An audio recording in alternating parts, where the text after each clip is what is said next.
any legal position that you would take on behalf of this body moving forward? Well, I've made pretty clear, I hope and believe, what my thoughts are and what my recommendation is, and I think we should move forward. Now, having said that, you can either listen to Mr. McRitchie or not. You can give whatever weight you wish to give his thoughts. But, I'll just say to you that he's representing someone. He has an obligation to zealously represent the person. He's going to provide you an opinion that is in Mr. Harris' interest, and I provided you my analysis of what I think the ordinance says and how I got to it. And so, you can do whatever you wish, and that's up to you. Now, there are other candidates who came tonight showing the same sense of initiative, who may have brought attorneys that they would wanted you to hear from. They may ask to speak. I don't know. It's up to the body how much you open this up. And so just my last question for you. We are not adjudicating a legal dispute this evening. All right. So it's not one lawyer versus the other lawyer. We act as judges and fact finders and determine which legal argument we wish to support. Your legal opinion comes with it the weight of our legal obligation. I mean, that's why I asked you those questions. Your legal opinion is that we have to call for a special election. Your subsidiary legal opinion that the law requires us to act forthwith leaves us with no choice, based on your legal opinions, but to call for a special election tonight. So it's not as if we allow Mr. McRitchie to speak tonight. We are overwhelmed with his, with his legal prowess and say, wow, he's got a great point. Still, based on your legal opinion and the fact that you are the solicitor, in making that legal opinion essentially binds us to an action that you indicate we must take this, right? Right. It's not up to you to resolve this question. You're absolutely correct. You're a legislative body acting in a legislative capacity with a specific mandate in front of you, which is forthwith call for a special election. This is in front of you because the city solicitor has reviewed the matter and the city clerk has taken a certain action. So it's really your legislative function that's in play here. You're not a permit granting authority, you're not adjudicatory here. You can certainly hear Mr. McRitchie if you wish and hear Mr. Harris's opinion, which has been reviewed somewhat by Councilor Finn. But that's to whatever end the body, and each of you now, there's going to be a roll call vote, each of you now make that decision. It's unanimous consent whether you hear it. And if it changes your position, I'll be back up here speaking to you about why I think you really should not go down the road that perhaps you end up going down. I don't know. But you see no harm with letting him speak? Pardon me? You see no harm with letting Mr. Attorney McRitchie speak? Well, I'm not sure what to think. I agree. I mean, to me, if I were sitting there and as a courtesy, perhaps hear Mr. McRitchie, but I don't know anything else. It's going to take the time of the body. And then at that point, I would have moved to call for the special election. But someone else here, and I don't know, may feel differently and may get kind of caught up in things. And I'm sure that's the goal of Mr. McRitchie, is to try to perhaps influence things here. Because I'm not sure what other goal he might have, Thank you. Thank you, Mr. Dennis. With that being said, I struggle to find the point and purpose of allowing Mr. McRitchie to speak based on the opinions that we have from the city solicitor, but in deference to my colleague, I'll support the motion for unanimous consent to allow him to speak. I just hope we don't go too far afield or too deep into the legalese of this with no real ability of this body to do anything but cast a vote in favor of the special election. So it's out of deference to Councilor Finn, and I'll support the motion. Thank you. Thank you. Councilor Crawford. Jim, I'm sorry to bring you back, I would have spared you the commute. But,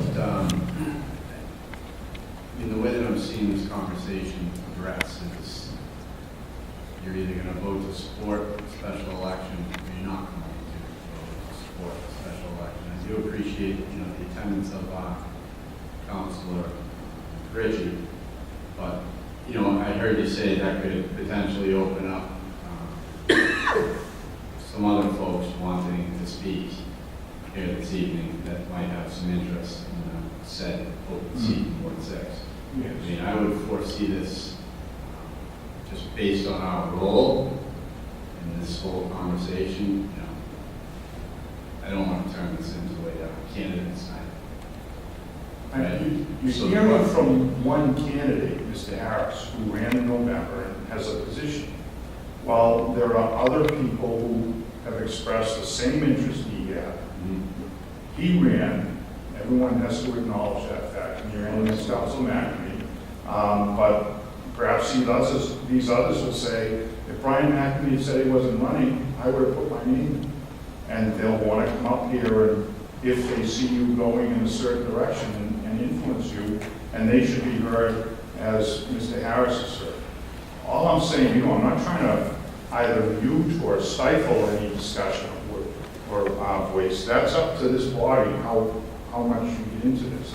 But your role tonight, my opinion, based on my role as city solicitor, based on the action of our city clerk, the fact this has been put forth on the agenda, is just to follow the language of the special act and forthwith call a special election. And then Mr. Harris's voice will be heard one way or another in a different form, a more public form. But if you care to hear it tonight, then you absolutely should hear it. But that's more a decision of the body and not a matter for either of us, notwithstanding the artful questions of your colleague here. And I know where he's coming from. He's really trying to be careful about how he proceeds, and I understand that, but it's not really a matter of legal advice. The question is, are you voting to put forth a special election, or are you not voting to put forth a special election? So outside testimony is completely subjective and at the individual level, whether or not you want to hear it, correct? That's my opinion. It still stands on the agenda. Do you want a special election or do you not want a special election? Yes. Right? Just wanted to boil it down, the context of the way Council McNamee. Thank you. Anyone else not having previously spoken? Very well. Councilor Ken. Again, this is a very interesting way to start off your president, Madam President. But it's interesting, I think I had already noted the fact that I'm more than willing to rely on the solicitor's opinion and support the call of a special election. But, I've also sat and listened to talk about home rule petitions and about intent and about shaping things. One would think there would be some willingness to wrestle with the complexity of law here, to hear if there is a problem here or if there's a question that needs to be better spelled out in terms of how we deal with these things. I've shared with you, quite honestly, I think even going back, my memory fades at times, but in 2004, I know that there was grave concern over who could come into an election at a specific time in order to run for second, as opposed to truly mount a campaign. But the only issue here this evening is that law. It's not about the gentlemen who are here, or possibly women who are here this evening who might be interested in running, or that this is a platform for their candidacy or an attempt to be heard here. I think it's just simply a courtesy that I'd like to extend to Mr. McRitchie, since his opinion and what he has been referred to a number of times, just to be able for him to state that here, what that is. That's my only intent, and I understand and recognize that requires the consent of the body. So with that, I just don't see it as filled with all these various tigers behind rocks in terms of legal challenges or upsetting other candidates. I have, at this present moment, no horse in that race, whether in either outcome. What I'm really just trying to understand is making certain that we're proceeding appropriately with the law. That's it. And if that needs to be, and I don't want to adjudicate that here. I want to rely on our city solicitor. But if there are things that we need to be considering, we should be. So with that, I will promise to say no more on that. Thank you, Councilor Finn. Anyone else?